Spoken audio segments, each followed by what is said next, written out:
Martin headgear और Jean Paul Sartre दोनों ही ऐसे एग्जिस्टेंशलिस्ट हैं जो गॉड को स्वीकार नहीं करते। मार्टिन हेडगियर बेसिकली जो क्रिश्चियंस का चर्च रिलेटेड गॉड का जो कंसेप्शन है उसको नहीं मानते।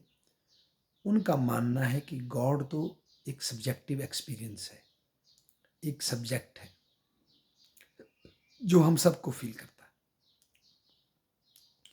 और शायद उसके रिस्पॉन्स में हम भी उसको पर्सनल लेवल पर फील कर सकते हैं। परंतु क्रिश्चियंस ने over the period of time God को एक ऑब्जेक्ट बना दिया गया है।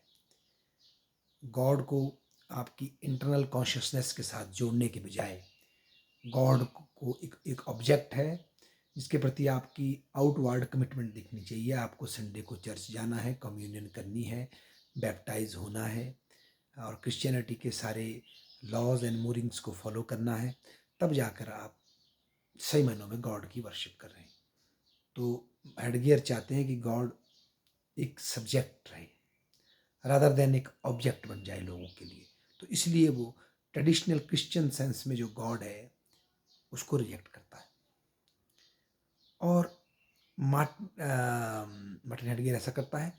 और जीन पॉल सार्त्र तो वैसे भी नास्तिक हैं, तो उनका ये मानना है कि गॉड की आवश्यकता ही नहीं है।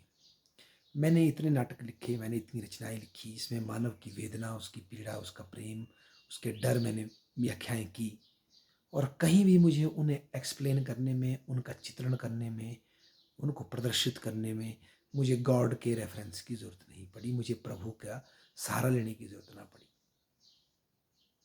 तो जिस चीज़ का हमारे दैनिक जीवन में कोई आवश्यकता नहीं है, कोई महत्व नहीं, तो उस चीज़ की वैलिडिटी हो कह सकती है। तो इसीलिए जीन पॉल सार्त्र जो है वो भी गॉड को स्वीकार नहीं करते, बल्कि वो तो हेडगियर से ज़्यादा एथिस्ट है। और उनका ये मानना है कि गॉड बेसिकली हम एक ऐसा महंगा प्रमाइस तैयार करते हैं अपने जीवन को समझने के लिए जिसकी वास्तविकता में कोई नीड नहीं, ऐसा मार्टिन हेडगियर मानते हैं। तो वो भी बेसिकली अगर हम देखें तो एग्जिस्टेंशियलिज्म बोल क्या रहा है, वो यही बोल रहा है कि मानव अपने भाग्य को स्वयं तय करता है और यदि किसी भी तरह के गॉड का एग्जिस्टेंस स्वीकार किया जाएगा तो वो डायरेक्ट चुनौती होगी मानव के अस्तित्व को, क्योंकि एग्जिस्टेंशियलिज्म चाहता है मानव अपने कार्यों का, अपनी जिम्मेदारियों का खुद वहन करे, किसी गॉड के पीछे ना छुप जाए, किसी दिव्य शक्ति का बहाना ना दे दे, उसको हेड ऑन फेस करे और उसकी रिस्पॉन्सिबिलिटी को निभाए, जिसको मार्टिन हेडगियर ने ऑथेंटिक एंड इनऑथेंटिक सेल्फ कहा। तो ऑथेंटिक सेल्फ है जब हम अपने जीवन की जिम्मेदारियों को वहन करते हैं, चुनौतियों को स्वीकार करते हैं, एस्केपिज्म को छोड़ करके जीवन को सहर्ष स्वीकार करते हैं। इनऑथेंटिक हम तब हो जाते हैं जब हम जीवन से बचने का, जीवन के संघर्षों से छिपने के लिए एक्सक्यूजेस तलाश करते हैं और छिप जाते हैं।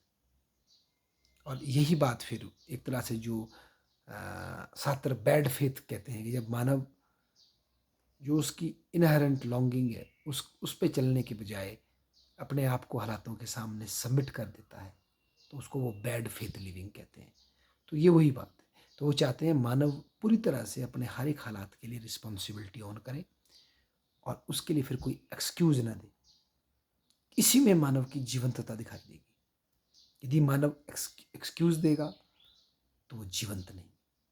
और उसके बाद मानव में जीवन में रिस्पॉन्सिबिलिटी को वहन करने की और रिस्पॉन्सिबिलिटी पर चलने की क्षमता होनी चाहिए, वही उसके चरित्र को निखार सकता है।